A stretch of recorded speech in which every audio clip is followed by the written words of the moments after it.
Sir ಇಲ್ಲಿ ಯಾರೇ ತನಿಖೆ ಮಾಡಿದ್ರು ಕೂಡ ಅಂತಿಮ ತೀರ್ಪು ಕೊಡೋದು ನ್ಯಾಯಾಲಯಗಳು.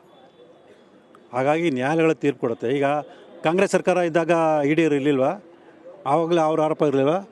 ಇಲ್ಲಿ ಅವರೇ ತಮ್ಮ ಒಪ್ಕೊಳ್ತಾರೆ. ಯಾರು ಅಧಿಕಾರದಲ್ಲಿರ್ತಾರೆ ಅವ್ರ ಪ್ರಕಾರ ತನಿಖಾ ಸಂಸ್ಥೆಗಳು ನಡೀತದೆ ಅಂತ ಅವರೇ ಒಪ್ಕೊಳ್ತಾರೆ. ಇದು ದೇಶದ ದುರಂತ. ಹಂಗಾರೆ ಕಾಂಗ್ರೆಸ್ ಪಕ್ಷದಾಗ ಇಡಿ ಇರ್ತಾ ಇಲ್ವಾ? ಅವರು ಏನು ಮಾಡೋದಾಗಾರೆ? ಇದೆಲ್ಲ ಸುಮ್ಮನೆ ಜನರನ್ನ ಇದು ಮೋಸ ವಂಚನೆ ಮಾಡೋಕ್ಕೋಸ್ಕರ ಅವರು ಇದು ಮಾಡೋಕ್ಕೋಸ್ಕರ ಮಾಡ್ತಾರೆ. ಅಂದರೆ ಅವರೇ ಒಪ್ಕೊಳ್ತಾಯಿದ್ದಾರೆ. ಅಧಿಕಾರಲ್ಲಿ ಯಾರು ಇರ್ತಾರೆ ಅವ್ರ ಪ್ರಕಾರ ತನಿಖಾ ಸಂಸ್ಥೆಗಳು ನಡೀತೆ, ಕಾನೂನು ಪ್ರಕಾರ ನಡೀಲ್ಲ ಅಂತೇಳಿ ಅವರೇ ಒಪ್ಕೊಳ್ತಾಯಿದ್ದಾರೆ. ಇದು ರಾಜ್ಯ ಜನ ಗಮನಿಸಬೇಕು.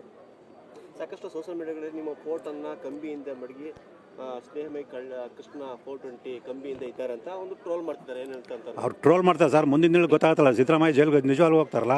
ಇವ್ರು ಬರೀ ಫೋಟೋಗಳು ಹಾಕೊಂಡು ಟ್ರೋಲ್ ತೋರಿಸ್ತಾರೆ ಅಷ್ಟೇ ಹೊರತು ನಿಜವಾಗಿ ಸಿದ್ದರಾಮಯ್ಯ ಹೋಗ್ತಾರಲ್ಲ ಆವಾಗಲೂ ಅದೇ ರೀತಿ ಟ್ರೋಲ್ ಮಾಡಲಿ. ಅವ್ರು ನಿಜವಾಗ್ಲೂ ಹೋಗ್ತಾರೆ, ನಾನು ಬರೀ ಫೋಟೋ ಹಾಕೊಳ್ತಾರೆ ಅಷ್ಟೇ. ಖಂಡಿತವಲ್ಲ ಸರ್. ನಾನು ಚಾಪಾಗದಲ್ಲಿ ಬರ್ಕೊಡ್ತೀನಿ. ಸಿದ್ದರಾಮಯ್ಯ ಅವ್ರ ಕುಟುಂಬದವ್ರು ಏನು ಇದ್ದಾರೆ ಅವ್ರು ಖಂಡಿತ ಜೈಲಿಗೆ ಹೋಗೇ ಹೋಗ್ತಾರೆ. ಆ ಒಂದು ದಿನವನ್ನು ಇಡೀ ರಾಜ್ಯ ಜನರು ನೋಡ್ತಾರೆ ಸರ್. ಹೌದು ಸರ್. ತಪ್ಪು ಮಾಡಿದ್ರೆ ಜೈಲಿಗೆ ಹೋಗೇ ಹೋಗ್ತಾರೆ. ನಾನು ಅದು ಹೇಳ್ತೀನಿ ಸರ್. ಬರೀ ಒಂದು ದಾಖಲೆ ಹೇಳ್ತೀನಿ ಸರ್. ನಾನು ಬೇರೆ ದಾಖಲೆಗಳು ಬೇಡ ಸರ್. ಸಿದ್ದರಾಮಯ್ಯರ ಹೆಂಡತಿ ಶ್ರೀಮತಿ ಪಾರ್ವತಿಯವರ ಕ್ರಯಪತ್ರದಲ್ಲಿ ಅವರ ಮಂಜೂರಾತಿ ಆದೇಶದಲ್ಲಿ ಒಂದು ಉಲ್ಲೇಖ ಇದೆ. 2015 ಇಸ್ವಿಯಲ್ಲಿ ಅಧಿಸೂಚನೆ ಹೊರಡಿಸಿದರೆ ಆ ಅಧಿಸೂಚನೆ ಪ್ರಕಾರ ನಿವೇಶನ ಕೊಟ್ಟಿದೆ ಅಂತೇಳಿ. ಆ ಅಧಿಸೂಚನೆಯಲ್ಲಿ 50 ಅನುಪಾತದಲ್ಲಿ ನಿವೇಶನ ಕೊಡಬೇಕಂತ ಒಂದೇ ಒಂದು ಉಲ್ಲೇಖ ತೋರಿಸ್ಕೊಳ್ಳಿ ಸರ್. ಬೇಡವೇ ಬೇಡ. ಇಡಿನೂ ಬೇಡ, CBIನೂ ಬೇಡ, ಲೋಕಾಯುಕ್ತನೂ ಬೇಡ, ಏನೂ ಬೇಡ. ಸ್ವತಃ ಸಿದ್ದರಾಮಯ್ಯ ರಾಜ್ಯ ಜನತೆಗೆ ಒಂದು ಸ್ಪಷ್ಟೀಕರಣ ಕೊಟ್ಕೊಳ್ಳಿ.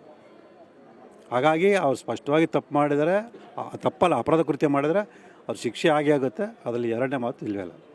ಈ ಮೂಢ ಹಗರಣದಲ್ಲಿ ಯಾವ ರಾಜಕಾರಣಿಗಳು ಇರ್ಬೋದು ಸರ್? ಅವ್ರ ಹೆಸರು ಗೊತ್ತಿದೆಯಾ ಸರ್? ಈಗ ಅಲ್ಲಿ ಏನಾಗಿದೆ, ಅವರು ಕುಟುಂಬದವ್ರ ಹೆಸರಲ್ಲಿ ಅವ್ರ ಬೆನ್ನಾಮಿ ಹೆಸರಲ್ಲಿ ನಿವೇಶನ ಪಡೆದಿದ್ದಾರೆ. ಆ ನಿವೇಶನ ಪಡ್ಕೊಂಡ್ರಿಗೂ ಅವ್ರಿಗೂ ಏನು ಸಂಬಂಧ ಅಂತ ನನಗೆ ಸ್ಪಷ್ಟ ಗೊತ್ತಿಲ್ಲ. ಆ ಮಾಹಿತಿ ಬಂದಾಗ ನಂಗೆ ಗೊತ್ತಾಗುತ್ತೆ. ನನಗೀಗ ಅದೇ GT ದೇವೇಗೌಡರ ಸಹೋದರಿ ಮಗ ಮಹೇಂದ್ರ ಅವರ ಹೆಸರು ತಗೊಂಡಿರೋಕ್ಕೆ ಬಂದಮೇಲೆ ಅವ್ರದ್ದು ವಿಚಾರಗಳು ತಂದಿದ್ದೀನಿ.